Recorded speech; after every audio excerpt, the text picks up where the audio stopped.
नारी ने ही संसार को रचाया, नारी ने ही सृष्टि को चलाया। लाख मेहनत करके भी ना रहता कोई आभारी है। हर घर में रहती ऐसी ही एक नारी है। ये तेरी लगन और मेहनत का परिणाम है। आज सबकी नजरों में तेरे लिए सम्मान है। नमस्कार, आप देख रहे हैं न्यूज़ 11 भारत के इस खास कार्यक्रम शक्ति स्वरूपा को, जिसमें हम आपको अलग अलग पर्सनालिटी से मिलाएंगे, अलग अलग नारियों से मिलाएंगे जो अपने क्षेत्र में अपना एक अलग मुकाम हासिल किए हुए हैं और अपने क्षेत्र में अच्छा काम कर रही हैं।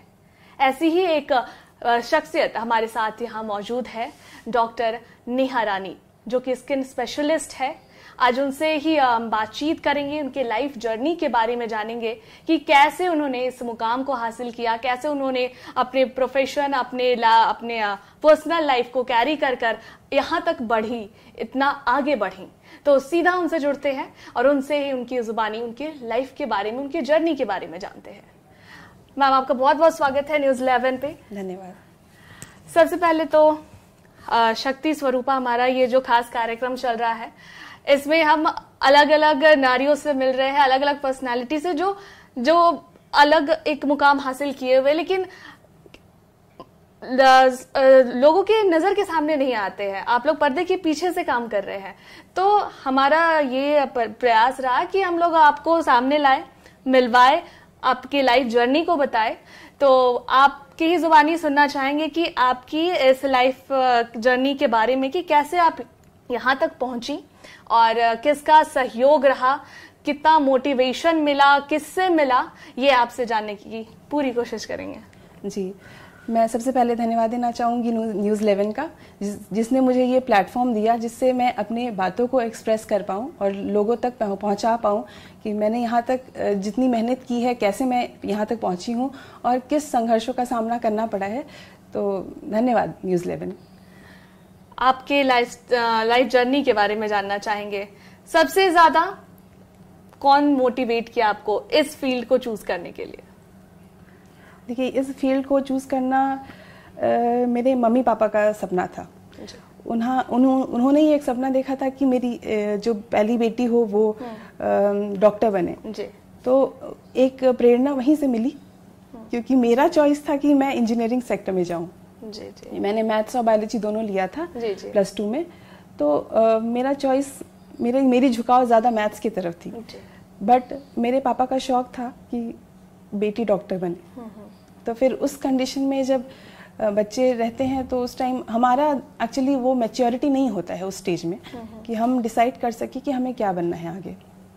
तो हम शायद हमारे गार्जियन ये समझते हैं कि बच्चे के लिए क्या बेनिफिशियल है और वो एक मार्गदर्शन देते हैं जिससे वो हमें समझ में आ जाता है कि हाँ चलिए, ये मार्गदर्शन लेंगे तो मेरे लिए ये फ्रूटफुल रहेगा।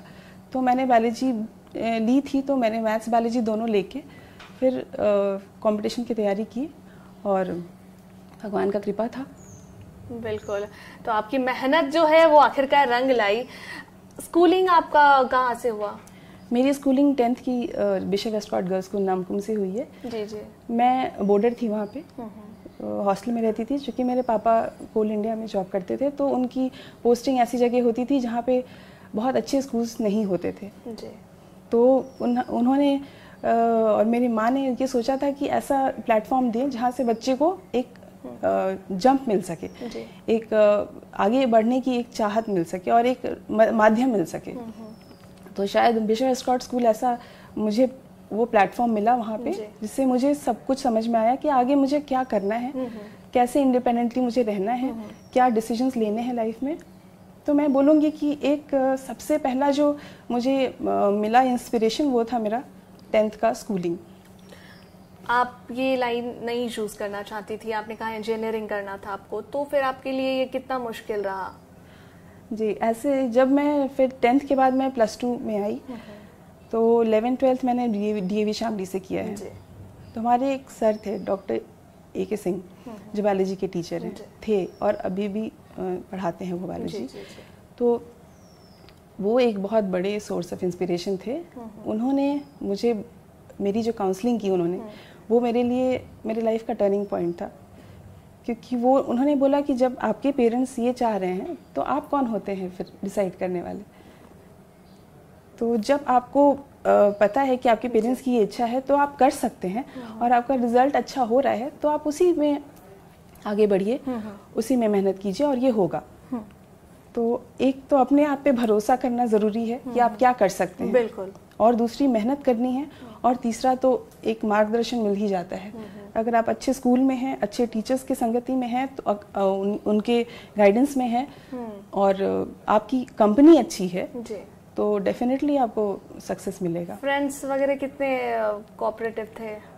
देखिए, मैं कहूँगी शामली, डीएवी शामली का बहुत बड़ा रोल है इसमें भी, क्योंकि एक जो प्लेटफॉर्म हम लोगों को मिलता है कंपटीशन का, वो वहाँ पे मिला जी।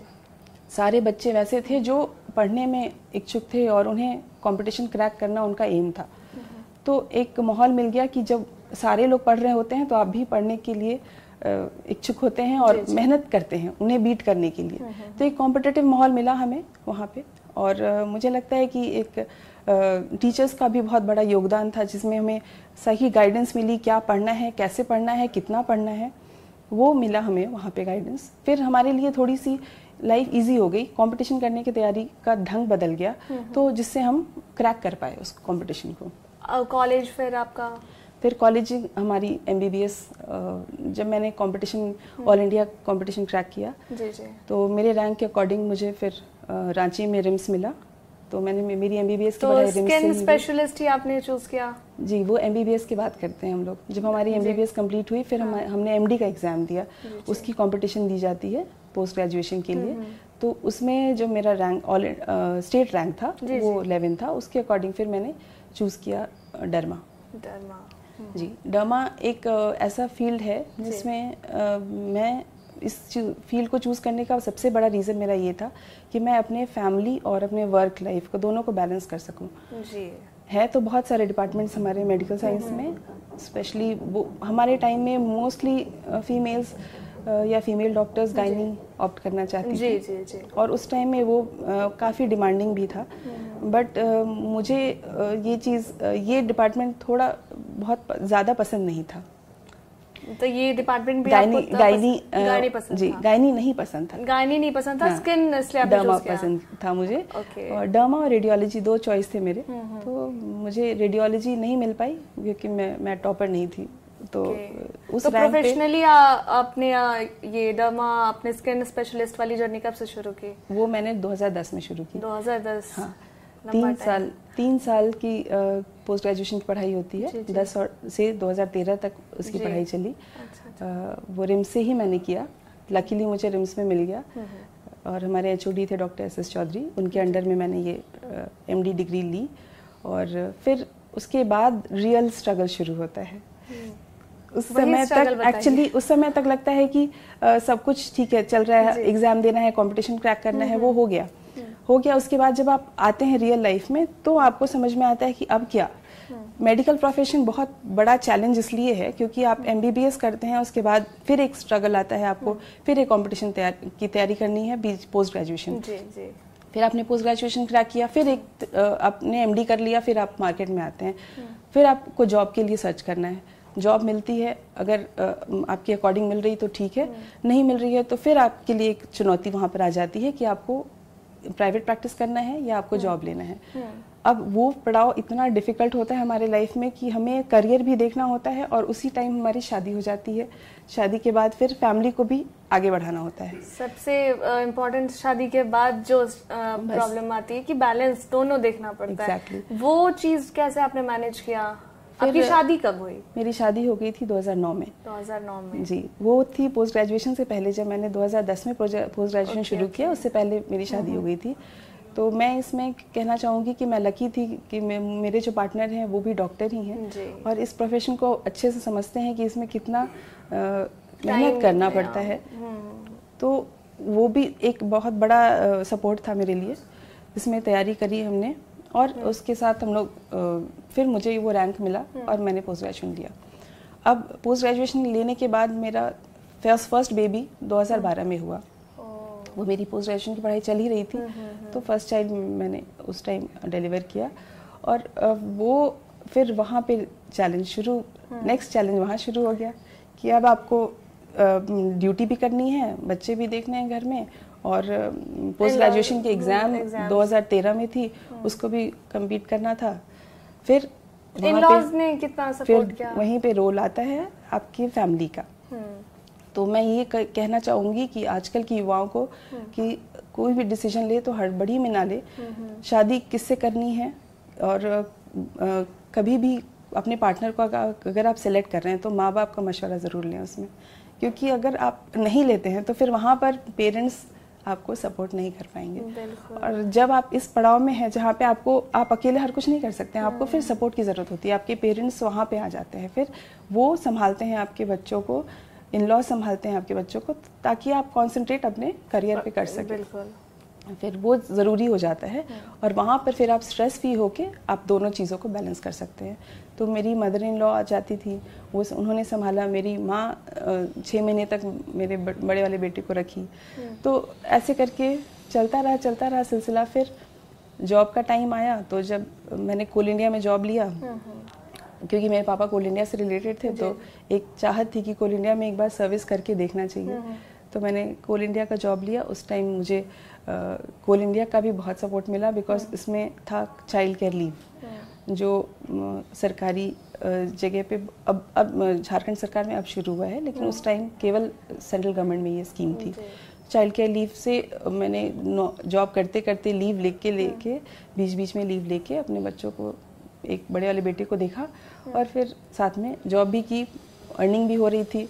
और उसी टाइम मेरे हस्बैंड फिर डीएम के लिए सुपर स्पेशलिटी के लिए गए। वो 3 साल की उनकी पढ़ाई थी, वो कलकत्ता चले गए। तो उस टाइम में हमारा सबसे टफ टाइम था, क्योंकि बच्चे को अकेले संभालना था, घर भी देखना था, अर्निंग भी करनी थी। तो ये सारी चीज़ें हो गई, बस सपोर्ट से ही हुई, लेकिन जब होती है तो बहुत डिफिकल्ट हो जाता है टाइम। Exactly, वो जो दौर चलता है वो इंसान ही समझ पाता है जिसके साथ वो गुजरता है। बहुत सारे मेड्स आए गए, उनका सपोर्ट था, कभी कोई आई, कोई तुरंत छोड़ दी, कोई बहुत दिन टिकी। तो बिना मैन पावर के आप कोई काम अकेले नहीं कर सकते। स्कूल टाइम बीता, कॉलेज टाइम बीता, कुछ ऐसे मोमेंट्स मेमोरेबल जो हो, क्योंकि उसके बाद से आपका स्ट्रगल टाइम था, बहुत कुछ आपने देखा, तो कुछ उस वक्त ऐसा बीता हो जो याद बताना चाहे हम लोगों को? जी, मैंने एक्चुअली मेडिकल प्रोफेशन लेने का चॉइस एक मेरा भी कहीं मन में था, क्योंकि मुझे लगता था कि घर में अगर कोई बीमार पड़ता है तो उस समय सबसे ज़्यादा ज़रूरत एक डॉक्टर की पड़ती है, और अगर वो घर में अगर डॉक्टर है तो लाइफ और डिसीजंस बहुत आसान हो जाता है लेना। तो मेरे दादाजी जब बीमार पड़े थे तो मैं उस टाइम 10th 12th में ही थी। तो जब उनका एक बहुत ही क्रॉनिक इलनेस डायग्नोज हुआ था, और बहुत सीरियस हो गए थे वो, कुछ हमें समझ नहीं आ रहा था, क्लूलेस थे हम, किसके पास जाए, कैसे अप्रोच करें, क्या करें। फिर मेरे घर में मेरे मामा जी हैं डॉक्टर दिल्ली में, तो वो मेरे मामा मम्मी दोनों डॉक्टर हैं, और वो मेरे लिए बहुत बड़ा इंस्पिरेशन है। तो उन्हीं से हमें सारी चीज़ों का पता चलता था कि आगे ऐसे करना है, ऐसे करना है। तो जब मुझे समझ में आया कि जब घर में आपके डॉक्टर हैं तब आप थोड़े कॉन्फिडेंट रहते हैं कि आपको किस कंडीशन को कैसे टैकल करना है। बिल्कुल। फिर मुझे लगा कि नहीं, एक ज़रूरी है, एक मेडिकल प्रोफेशन में जाना चाहिए किसी भी एक घर से एक बच्चे को। तो फिर वो एक इंसिडेंट था मेरे दादाजी का इलनेस, जो मुझे लगा कि नहीं, वो मेडिकल प्रोफेशन बहुत ज़रूरी है, मुझे करना चाहिए ये चीज़। तो ये एक बड़ा रीज़न था जिसके थ्रू मैं मेडिकल में। आप लोग कितने भाई बहन हुए? मैं 2 बहन 1 भाई। तो सबसे बड़ी हूँ मैं। मतलब आपके अलावा भी और भी कोई इस प्रोफेशन में या नहीं, मैं बस हूँ, बाकी दोनों इंजीनियर्स हैं। ओके, तो वो आप इंजीनियरिंग आप करना चाहती थी, तो आपके सिबलिंग्स कर रहे हैं? मेरी जब पढ़ाई होती थी MBBS की, तो इतने मोटे मोटे बुक्स होते थे, तो मेरी बहन देख के बोलती थी कि मेरे से तो नहीं होगा मेडिकल। इतना पढ़ाई मैं नहीं कर सकती हूँ, इतना मोटा बुक्स, इतनी स्ट्रगल। और फिर सीरियसली अब जब हम लोग MD कर लिए, जॉब में आए, फिर जॉब के बाद मुझे फिर एक हर्डल मिला, क्योंकि मेरी पोस्टिंग यहाँ से दूर हो गई थी। फिर मैंने सोचा कि अब तो मुश्किल है जॉब करना, बच्चे को देखना, फैमिली को देखना, किसी दिन मेड नहीं आई तो नाश्ता बनाना और 9 बजे ड्यूटी पे पहुंचना, वो सारा कुछ मिसमैनेजमेंट हो रहा था। फिर मैंने जॉब क्विट कर दिया। तो आपने बीच में क्विट कर दिया? 4 इयर्स के बाद मेरी पोस्टिंग हुई थी रांची से बाहर, तो मेरे से संभल नहीं पा रहा था, तो फिर मैंने जॉब क्विट कर दिया। कोल इंडिया की जॉब थी, सेंट्रल जॉब थी, और पापा के बहुत क्लोज थी वो जॉब। मेरे पापा बिल्कुल भी नहीं चाहते थे कि मैं उस जॉब को छोड़ूं। फिर भी मैंने एक बहुत बोल्ड डिसीजन लिया, मैंने उस जॉब को छोड़ दिया, क्योंकि मुझे चाहिए था कि मैं रांची में सेटल करूं, और मेरी प्रायोरिटी मोस्टली फैमिली ही थी। मतलब अगर मैं देखूं तो मैं 50-50 मैनेज करके चलती हूँ। करियर को बहुत ज़्यादा तवज्जो देना और बच्चों को दूर रखना, वो चीज़ मेरे से नहीं हो पाता है। तो मैंने सोचा कि बिल्कुल यही आप थोड़ा बताने की कोशिश करें कि बाकी जो महिलाएं हैं वो कैसे बैलेंस करके चले, क्योंकि देखिए घर देखना पड़ता है, बच्चों को देखना पड़ता है, फैमिली को देखना पड़ता है, और फिर अपने काम को भी देखना पड़ता है, और उसी शिद्दत से जो है निभाना भी पड़ता है। आप सिर्फ जाकर सिर्फ 9 आवर्स की ड्यूटी करके नहीं आ सकते हैं। तो महिलाओं को आप क्या कहना चाहेंगी, कैसे बैलेंस करके चले कि इजी हो थोड़ा? मैं बस ये कहना चाहूँगी कि स्काई इज़ द लिमिट। लोग करियर के पीछे इतना भाग रहे हैं, चाहते हैं कि हम टॉप मोस्ट मुकाम पे पहुँचे। आप पहुँच सकते हैं, लेकिन आपको डिसाइड करना होगा 24 घंटे में आप अपना टाइम कैसे डिवाइड करते हैं। अगर आप 8 घंटे अपने जॉब को देते हैं तो आपके घर में आपके बच्चों को भी 4-5 घंटे मिलने चाहिए आपके साथ। अगर आप ये बैलेंस कर लेते हैं तो फिर आपका बहुत हद तक आपका स्ट्रेस भी कम हो जाता है। आप बहुत हद तक बच्चों को अपनी निगरानी में रख सकते हैं, बच्चे क्या कर रहे हैं, कैसे पढ़ रहे हैं, किससे मिल रहे हैं, उनकी कंपनी क्या है। कुछ रेगुलेशंस आपको, डिसिप्लिन आपको उनके लाइफ में लाना पड़ेगा, और अपने लाइफ को भी डिसिप्लिन रखना पड़ेगा। आप सुबह उठते हैं तो आपको क्या करना है, वो 24 घंटे में ही आपको सारे कामों को करना है, लेकिन आपको फास्ट होना पड़ेगा इसमें। आप स्लोली काम करके सोचेंगे कि हम सब कुछ कर लें, वो नहीं होगा। और प्लस मैं इसमें बोलूँगी कि आप स्ट्रेस ना लें, क्योंकि बहुत लोग इसमें स्ट्रेस ले लेते हैं ज़्यादा। हाइपरटेंशन या ब्लड प्रेशर या डायबिटीज़ को ऐसे जैसे बीमारियां हो जाती हैं उनको सोच के कि कैसे होगा हो जाता है। बस आपको अंदर से कॉन्फिडेंस रखना है कि मुझे ही करनी है, तो मैं कैसे करूँगी। ये आपको टाइम मैनेजमेंट बहुत इम्पोर्टेंट है इसमें। टाइम को अच्छे से मैनेज करें, और ऐसा माहौल बना के रखें, हेल्दी माहौल घर में बना के रखें, थोड़ा खुशनुमा माहौल बना के रखें, ताकि आपके बच्चे की परवरिश भी अच्छे से हो और वो अच्छे संस्कारों को ले आपसे।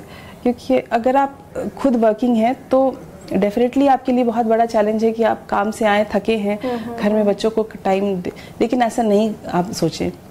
बच्चों को देखना एक जॉब नहीं है, बच्चों को देखना एक एंटरटेनमेंट है।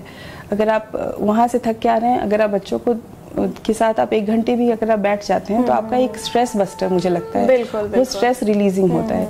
तो और कोशिश करें कि हर एक छोटी छोटी एक्टिविटी पे उनके ध्यान दें, और बाकी तो घर का मैनेजमेंट तो आपके पास है, साथ आप ही के थ्रू होगा ही। हस्बैंड ने कितना सपोर्ट किया, क्योंकि वो भी तो इसी प्रोफेशन से आते हैं, तो उनका भी लाइफस्टाइल बिजी ही रहता होगा? जी, अगर मैं अपने हस्बैंड की बात करूँ तो मुझे लगता है कि हर स्टेप में सबसे बड़ा सपोर्टर जो है वो मेरे हस्बैंड ही है। अगर मैं कोई डिसीजन लेती हूँ तो उन्हीं के थ्रू लेती हूँ। अगर मैं डिसीजन ले पाऊँ और वो अगर नहीं सपोर्ट करे तो शायद मैं नहीं कर पाती आज। बिल्कुल। तो चाहे वो मेरे लेजर मशीन को खरीदना हो, या चाहे मुझे क्लिनिक सेटअप करना हो, चाहे मुझे कोई जॉब क्विट करना हो, चाहे मुझे जॉब स्विच ओवर्स करना हो, ये सारी चीज़ों का डिसीजन मुझे लगता है कि मेरे हस्बैंड के सपोर्ट के बिना तो नहीं हो सकता था। क्योंकि वो कॉन्फिडेंस तभी आता है जब आपके साथ कोई खड़ा है पीछे। बिल्कुल। और हस्बैंड जो है सबसे बड़े सपोर्टर होते हैं अगर किसी भी महिला की बात करते हैं तो, क्योंकि हर स्टेप पे एक हस्बैंड साथ दे तो बहुत आगे तक महिलाएं जा सकती हैं, और नहीं दे तो फिर वो आगे इस दरवाजे के बाहर कदम भी नहीं रख पाएंगी। बिल्कुल सही बात है, इसमें कोई दो राय नहीं है। अगर आपका, इसलिए मैंने बोला कि अपने पार्टनर को, लाइफ पार्टनर को चूज करना, ये आपके लाइफ में बहुत अहमियत रखता है, बहुत बड़ा फैसला होता है। तो बहुत सोच समझ के ये फैसला लेना चाहिए। बिल्कुल। आज की जो न्यू जनरेशन है, जो अब जो लड़कियां हैं खासकर, उन्हें किस टाइप की मोटिवेशन आप अपनी तरफ से देना चाहेंगी कि वो आगे चलकर अपने किसी भी प्रोफेशन को अगर बढ़ाती हैं, आगे बढ़ती है उस प्रोफेशन में, तो उस चीज को अपनाएं अपने लाइफ में? जी, मैं सबसे पहले तो ये बोलना चाहूंगी कि एजुकेशन एक ऐसा वेपन है जिससे आप हर चीज को ध्वस्त कर सकते हैं। बिल्कुल, बहुत सही। तो अगर वुमेन एम्पावरमेंट की बात होती है तो वहाँ पे एजुकेशन के बिना तो एम्पावरमेंट हो ही नहीं सकती है। तो अगर आप कुछ भी हैं, किसी भी स्टेज में हैं, तो अपने आप को एजुकेट करें, जहाँ भी है, जिस कंडीशन में भी है। एजुकेशन ऐसी है कि वो फ्री में भी मिलती है, तो एजुकेशन से स्टार्ट करें अपनी जर्नी और एजुकेशन के उस मुकाम तक पहुँचें जहाँ पर आपको एक सोर्स ऑफ इनकम आना शुरू हो जाए। अगर आप सोर्स ऑफ इनकम आपको मिलने लगेगा, आप खुद सशक्त हो जाएंगी और फिर आप इंडिपेंडेंट हो जाएंगे। इसके बाद आपको दूसरे पे डिपेंडेंसी कम होगी, अपनी डिसीजन मेकिंग कैपेबिलिटी बढ़ेगी आपकी। बहुत सारा चीज़ आप अपने डिसीजन से कर सकते हैं। हाँ, लेकिन यहाँ पर मैं इस चीज़ को फिर बोलूँगी कि इसको भी लिमिट में ही रहने दें। कभी कभी क्या होता है कि बहुत इंडिपेंडेंट हो जाती हैं फीमेल्स, तो ये उसका साइड इफ़ेक्ट हो जाता है। बिल्कुल। और life is all about compromise and management. तो अगर आपको एक अच्छी फैमिली लाइफ लीड करनी है, तो और आप वर्किंग भी हैं और फैमिली लाइफ को भी बैलेंस करना है, तो कहीं ना कहीं कॉम्प्रोमाइज़ भी ज़रूरी है। बिल्कुल। तो चलिए देखिए, तो अब हमने इनसे इनकी लाइफ जर्नी को जाना, इनके स्ट्रगल को जाना। इन्होंने बारीकी से अपने लाइफ को बताया कि कितना स्ट्रगल करना पड़ा। आप डॉक्टर्स देखते हैं, आईपीएस देखते हैं, जो कि एक लेडी रहती हैं, लेकिन उसके पीछे कितनी मेहनत रहती है, कितना स्ट्रगल रहता है, क्योंकि एक औरत ना सिर्फ अपने प्रोफेशन को देख रही होती है, अपने फैमिली को देखती है, अपने बच्चों को देखती है, अपने हस्बैंड को देखती है, अपने इन-लॉज को देखती हैं, और सभी चीज को कैरी करते हुए वो अपने प्रोफेशन में भी जो है बेहतर प्रदर्शन देती है, अपना बेस्ट देने का पूरा कोशिश करती है। और इसी तरीके से जो हमारे साथ आज की शख्सियत डॉक्टर नेहा रानी मौजूद थी, उन्होंने अपने इस लाइफ जर्नी को जो है हमारे सामने रखा और बताने की कोशिश की कि लाइफ में कैसे मोटिवेट हो, कैसे जो है आगे बढ़े, किस ठहराव के साथ जो है हमें काम करना चाहिए, किस ठहराव के साथ एक हिम्मत रख के आगे बढ़ना चाहिए। और हमारे इस खास कार्यक्रम शक्ति स्वरूपा में इतना ही। बने रहिए न्यूज़ 11 भारत के साथ। Like and share videos, subscribe करें हमारा चैनल और प्रेस करें बेल आइकॉन। न्यूज़ 11 भारत, सच है तो दिखेगा।